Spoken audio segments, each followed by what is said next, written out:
نن سبا ځوانانو ځلونه وشرمول. په سوشل میډیا باندې به تاسو ګورئ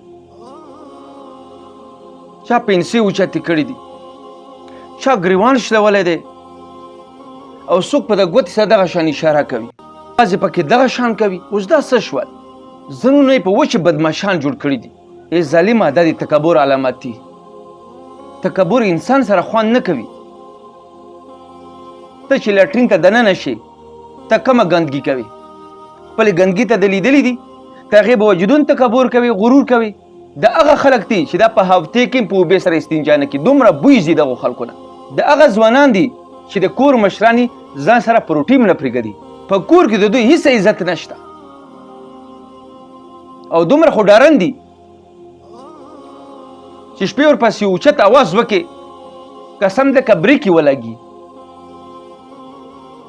او چې حرکات یې وګورې ته به وایي چې دا یو لوی بدماش دی او چې په لاره روان وي داسې مزل کوي ته به وایي چې خمیله ښځه روانه دی.